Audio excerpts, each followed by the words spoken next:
विद्यार्थी मित्रांनो, पालकांनो, मी ऑलरेडी खूप व्हिडिओजमध्ये सांगत आली की आपल्याला खूप वेगवेगळ्या वेबसाईट्सला रजिस्टर करावं लागतं आणि तेच आपण आज बघणार आहे। मी डॉक्टर देवश्री महाजन पुन्हा एकदा तुमचं माऊली करिअर काउन्सिलिंगतर्फे आमच्या यूट्यूब चॅनलला स्वागत करते।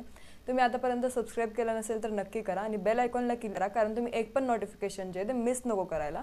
आणि सर्व अपडेट्स जे ते एकदम रेग्युलर राहतात, सर्व अपडेट्स 24 आवर्स विदिन राहतात आणि त्यातल्या त्यात जे तुमच्यासाठी इम्पॉर्टंट आहे त्याचं आम्ही अपडेट करत राहतो। तुम्हाला दुसरं कुठे बघायची गरज नाही पडणार, तुम्हाला सर्व वेबसाईट्सला एकदम मध्ये जायची, व्हरायटीज ऑफ वेबसाईट्स बघायची गरज नाही पडणार। तुम्हाला एकच व्हिडिओमध्ये सर्व माहिती देण्याचा आम्ही प्रयत्न करतो, म्हणून तुम्ही बेल आयकॉनला क्लिक करून नोटिफिकेशन्स ऑन करू शकतात। आता आपण आजची महत्त्वाची गोष्ट काय म्हणजे सीईटी सेलचा जो 15% कोटा आहे तो आलाय, तर तो आपण बघूया की त्याचे काय डेट्स आले, तो कसा राहतो। खूप लोकांना आयडिया राहत नाही, खूप कमी लोकांना या गोष्टीची आयडिया राहते आणि खूप कमी लोक प्रायव्हेट 15% कोटासाठी रजिस्टर करतात, तर ते आपण सर्व इन डिटेल आज बघून घेऊया। आता खूप लोकांना शंका आहे की 3 वेबसाईट आहे, तर 3 वेगवेगळ्या वेबसाईटमध्ये काय काय आपल्याला भेटणार आहे। तर पहिली म्हणजे एक राहते AACCC।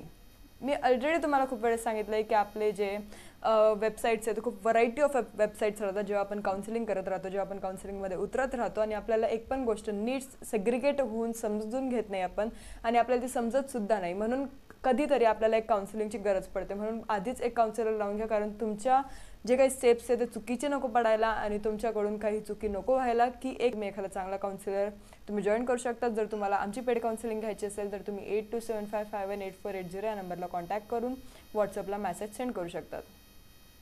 एकतर तुम्ही BMS म्हणून पण व्हॉट्सअपला मेसेज करू शकतात किंवा तुम्हाला MP कर्नाटकमध्ये अप्लाय करायचं तर ते पण तुम्ही BMS MP किंवा BMS कर्नाटक म्हणून मेसेज सेंड करू शकतात आणि फॉर पेड काउन्सिलिंग असं टाकून द्या, तर आम्हाला ते लवकर कळेल। आता AACCC, CET सेल आणि CET सेल 15% कोटा असे 3 टाईप्सची वेबसाईट राहतात। एक AACCC म्हणजे काय, तिच्यात आपल्याला फक्त 15% गव्हर्नमेंट सीट्स अवेलेबल राहतात, सेंट्रल युनिव्हर्सिटीज अवेलेबल राहतात आणि डीम्ड कोटा म्हणजे डीम्ड कॉलेजेस जे ते अवेलेबल राहतात। कुठे AACCC मध्ये तिच्यात आपल्याला प्रायव्हेट कोटा जे ते दिसत नाही, प्रायव्हेट कॉलेजेस आपल्याला तिच्यात इन्व्हॉल्व्ड दिसत नाही। नंतर येतं आपलं स्टेट कोटा। स्टेट कोटा म्हणजे काय, जे आपण प्रॉपरली 85% स्टेट कोटामध्ये रजिस्ट्रेशन करतो, ज्याचं रजिस्ट्रेशन आतापर्यंत सर्वांनी केलंय, ज्यांना महाराष्ट्रात ॲडमिशन घ्यायची आहे, ज्याचं रजिस्ट्रेशन 6000चं होतं, कोणी 1000चं पण केलंय, तर त्याला रजिस्ट्रेशनला आपण म्हणतो 85% स्टेट कोटा। तेच रजिस्ट्रेशनमध्ये आपल्याला गव्हर्नमेंट, सेमी गव्हर्नमेंट आणि प्रायव्हेट कॉलेजेस भेटत असतात। आता राहिली गोष्ट ऑल इंडिया कोटा 15%ची for private colleges through CET cell. आता CET सेलच्या थ्रू अजून एक आपल्याला 15% कोटा भेटतो, जो की फक्त आयुष काउन्सिलिंगसाठी राहतो। MBBS BDS साठी आपल्याला महाराष्ट्रात 15% कोटा असं काहीच भेटत नसतं। आपल्याला फक्त आयुष काउन्सिलिंगसाठी BMS BHMS आणि BUMS साठी हा 15% कोटा ऑफ CET सेल भेटत असतो।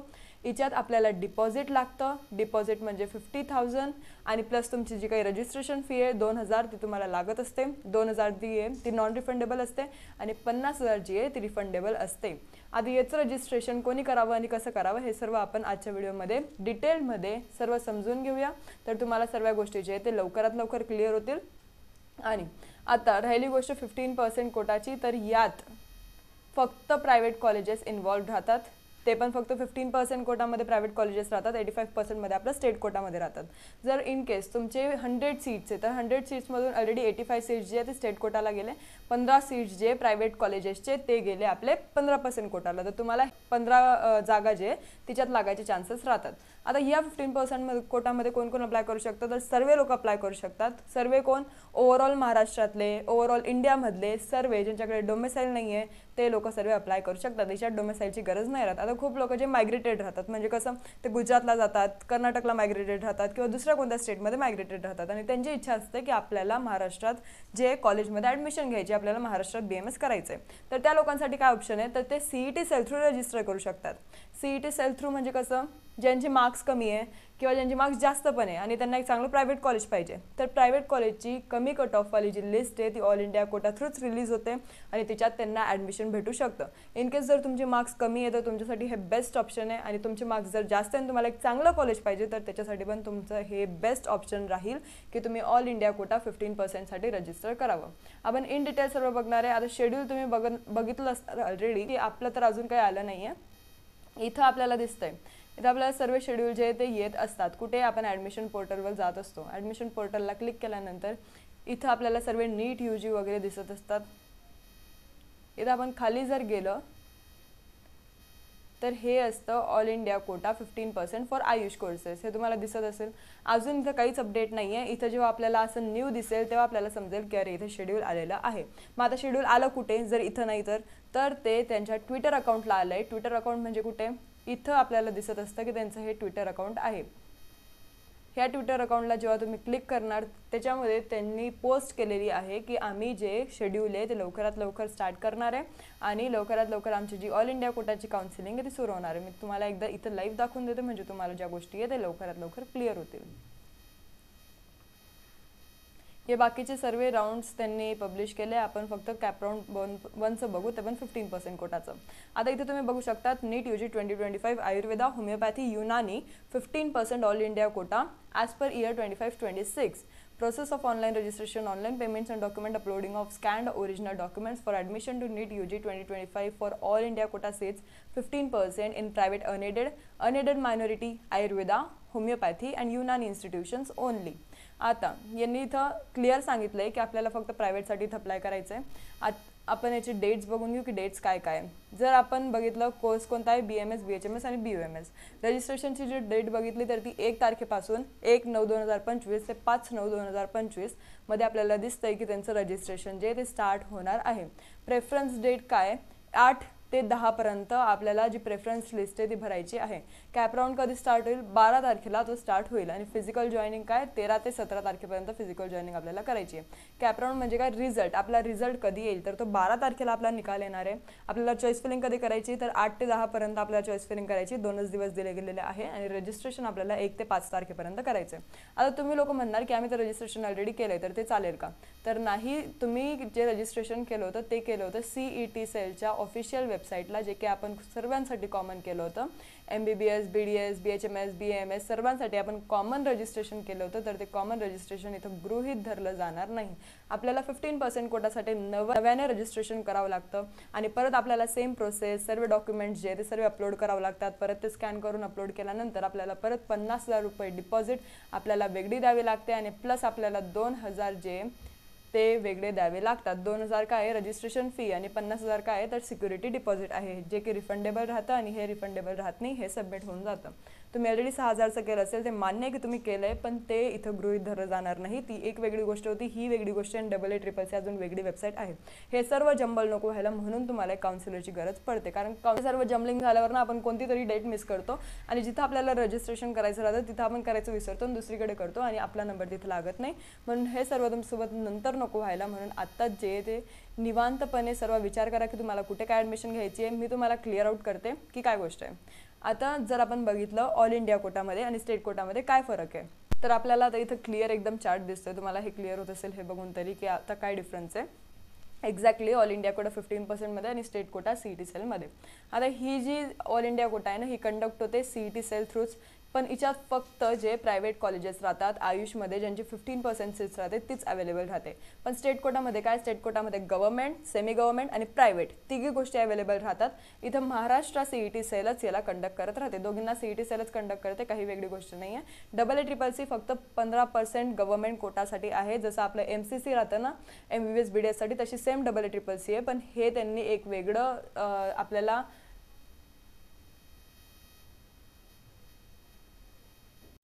आणि हे त्यांनी एक वेगळा आपल्याला चान्स दिलेला आहे की तुम्ही याच्यात पण रजिस्ट्रेशन करून महाराष्ट्रात जे विदाउट डोमेसाईल तुम्ही ॲडमिशन घेऊ शकतात प्रायव्हेट कॉलेजेसला. सीट डिस्ट्रीब्युशन कसं होतं, याच्यात आपल्याला 15% सीट्स भेटतात, याच्यात आपल्याला 85% सीट्स भेटतात. प्लस आपल्याला 100% जे प्रायव्हेट आयुष सीट्स पण भेटत असतात, जे की स्टेट कोटा आणि इन्स्टिट्यूशनल कोटा थ्रू दिले गेलेले जातात. आता आपल्याला जर मॅनेजमेंट कोटा किंवा IQ कोटासाठी ॲडमिशन घ्यायची आहे, मॅनेजमेंट कोटालाच आपण IQ कोटा म्हणतो प्लस NRI कोटा, तर त्याच्यासाठी आपल्याला स्टेट कोटा थ्रू रजिस्टर करावं लागेल. तिच्या आपल्याला ऑल इंडिया कोटा थ्रू जाता येणार नाही. ती एक गोष्ट क्लिअर होऊ द्या. नंतर गव्हर्नमेंट कॉलेजेस याच्यात इन्व्हॉल्व राहतात का, तर नाही. गव्हर्नमेंट कॉलेजेस तुम्हाला फक्त स्टेट कोटा थ्रू भेटेल. स्टेट कोटालाच गव्हर्नमेंट कॉलेजला तुम्हाला ॲडमिशन घेता येईल, ऑल इंडिया कोटाला नाही राहत. ऑल इंडिया कोटाला जर तुम्हाला गव्हर्नमेंटला ॲडमिशन घ्यायची आहे, जर तुमच्याकडे डोमेसाईल नसेल तर तुम्ही AA-CCC थ्रू रजिस्टर करा आणि मग तुम्ही गव्हर्नमेंट कॉलेजेसला अप्लाय करू शकतात. एलिजिबिलिटी काय, आपला जो एलिजिबिलिटी क्रायटेरिया जो होता नीट UG क्वालिफिकेशन तेच सेम आहे दोघींसाठी. फक्त इथं डोमेसाईल लागत नाही, इथं डोमेसाईल लागतं. इथं ऑल ओव्हर इंडिया जे ते लोक सर्व रजिस्टर करू शकतात. इथं फक्त स्टेटवाले लोक जे ते रजिस्टर करू शकतात ज्यांच्याकडे डोमेसाईल आहे महाराष्ट्राचं. आता रिझर्वेशन काय, रिझर्वेशन इथं फक्त 5 रिझर्वेशन अवेलेबल राहतात कुठे, ऑल इंडिया कोटामध्ये. आणि इथं जर आपण महाराष्ट्र स्टेटमध्ये बघितलं तर आपल्याला 10 रिझर्वेशन वेगवेगळ्या टाईप्सचे अवेलेबल राहतात. इथं जर आपण बघितलं तर तुमच्याकडे सेंट्रल कास्ट सर्टिफिकेट राहणं गरजेचं आहे. जर ते नसेल तर तुम्हाला कोणतीच कॅटेगरीचं जे रिझर्वेशन आहे ते भेटणार नाही. तुम्हाला ओपन थ्रूच ऑल इंडिया कोटामध्ये उतरावं लागेल जर तुमच्याकडे सेंट्रल कास्ट नसेल तर. सेंट्रल कास्टमध्ये पण काय, तर जर तुमचं NTB NTC वगैरे असेल तर तुम्हाला OBC मध्येच गृहीत धरलं जाईल. VJ1 VJ2 मध्ये पण तुम्हाला OBC मध्येच गृहीत धरलं जाईल. पण महाराष्ट्रात तसं नाही राहत. महाराष्ट्रात आपले वेगवेगळे टाईप्स ऑफ रिझर्वेशन्स राहतात, जसं की OBC SC ST SCBC SBC, नंतर आपलं राहतं VJ1 VTB NT1 NT2, हे सर्व जे टाईप्स आहे हे सर्व आपल्याला दिसत असतात. नंतर फी स्ट्रक्चरमध्ये काय राहतं, फी स्ट्रक्चरमध्ये इथं गव्हर्नमेंट अकॉर्डिंग जी स्कॉलरशिप आहे ती जर तुम्ही अप्लाय केलं तर तुम्हाला भेटू शकते. पण तुम्हाला त्याच्यासाठी अप्लाय करावं लागतं आणि त्याच्यासाठी खूप लेंदी प्रोसिजर राहते. पण तसं गव्हर्नमेंट आपलं जे स्टेट कोटा आहे तिच्यात नाही राहत. स्टेट कोटामध्ये तुम्हाला स्कॉलरशिप जी आहे ती शुअरिटीने भेटतच असते. याच्यात राऊंड्स किती राहतात ऑल इंडिया कोटामध्ये, तर याच्यात फक्त 2 राऊंड्स राहतात, पहिला आणि दुसरा राऊंड. तिसरा राऊंड होत नसतो. तुम्ही म्हणणार की आता जर सीट्स वॅकंट राहिले तर काय, तर सीट्स वॅकंट राहिल्यानंतर आपले जे सीट्स आहेत ते स्टेट कोटामध्ये कन्वर्ट होऊन जातात, 85% मध्ये कन्वर्ट होऊन जातात. परत तिसरा राऊंड होत नसतो, फक्त 2च राऊंड्स होत असतात. म्हणून तुम्हाला जर डिसिजन घ्यायचं तुम्हाला लवकरात लवकर घ्यावं लागेल, कारण याचा पहिला राऊंडचा कट ऑफ जो राहतो तो कमी राहतो आणि नंतर तो वाढत जातो. आता कट ऑफ का कमी राहतो ते पण मी तुम्हाला एकदा क्लिअर करेल. आणि जर आपण स्टेट कोटाची गोष्ट बघितली तर याच्यात 3 राऊंड्स राहतात, राऊंड 1 राऊंड 2 आणि मॉपअप राऊंड. आणि जर आपले वॅकंट सीट्स राहिले तर त्याच्यात स्टे वॅकन्सी 1 2 3 ते किती लांब होतील त्याचा काही आपल्याला नेम नाही राहत. ते किती पण लांबू शकतात जेवढे सीट्स वॅकंट राहिले तेवढे. आता याच्यासाठी कोण अप्लाय करू शकतात, सर्व राज्यातील विद्यार्थी, म्हणजे पूर्ण कुठल्याही राज्यातील विद्यार्थी इथं अप्लाय करू शकतात ऑल ओव्हर इंडियामधले. पण याच्यात फक्त महाराष्ट्र डोमेसाईलवाले लोक अप्लाय करू शकतात, एक्सेप्ट इन्स्टिट्यूशनल कोटा आणि मॅनेजमेंट सीट्स. आता याच्यातला कट ऑफ जो आहे तो आपल्याला बघायला भेटतो की इथं कट ऑफ खूप कमी राहतो कुठे, ऑल इंडिया कोटामध्ये. आणि स्टेट कोटामध्ये जो आहे तो कट ऑफ वाढलेला असतो.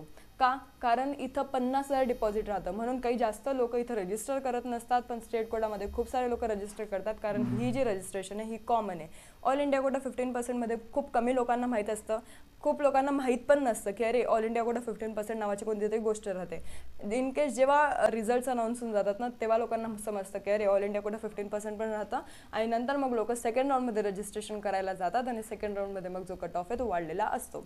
आता जर आपण बघितलं तर ऑल इंडिया कोटामध्ये डिपॉझिटमुळे जे ते कमी कट ऑफ आहे, पण कट ऑफ कमी जात असतो आणि म्हणून पण कमी लोक रजिस्टर करत असतात. राहिली गोष्ट स्कॉलरशिपची, तर जर तुम्ही अप्लाय केलं तर तुम्हाला ते नक्की भेटेल. फक्त तुम्ही अप्लाय करण्यावर आहे की तुम्ही अप्लाय कसं करताय, प्रोसेस पूर्ण करताय की नाही करताय. कारण खूप लोक जे प्रोसेसच करत नाही, कारण ती खूप लेंदी प्रोसेस राहते. नंतर तुम्हाला कसं रजिस्ट्रेशन करावं लागेल ते मी नक्की डेमो व्हिडिओ तुम्हाला पाठवेल. 1 तारखेलाच मी तुम्हाला डेमो व्हिडिओ जो आहे तो पूर्ण पाठवून देईल. आता याच्यात मार्क्सचं सेग्रिगेशन कसं राहतं, जर तुमचं स्टेट कोटामध्ये कट ऑफ जो आहे तो जातोय 320 पर्यंत किंवा 310 पर्यंत तुमचा कट ऑफ जातो आहे, तर ऑल इंडिया कोटामध्ये तुमचा कट ऑफ किती कमी जाईल, तर 30 मार्कांनी तुमचा कट ऑफ जो आहे तो कमी जात राहतो. 20-30 मार्कांचा फरक पडत असतो. जर तुम्ही बाउंड्री लाईनवर आहे तर तुमच्यासाठी हे उत्तम गोष्ट राहील की तुम्ही ऑल इंडिया कोटा थ्रू जे रजिस्ट्रेशन करा तर तुमचा नंबर लक्की जो आहे तो प्रायव्हेट कोटामध्ये किंवा प्रायव्हेट कॉलेजेसमध्ये लागून जाईल as per the fee of college. म्हणजे जर 2 लाख आहे तर तुम्हाला 2 लाखच द्यावे लागतील, जास्त काही द्यावे लागणार नाही.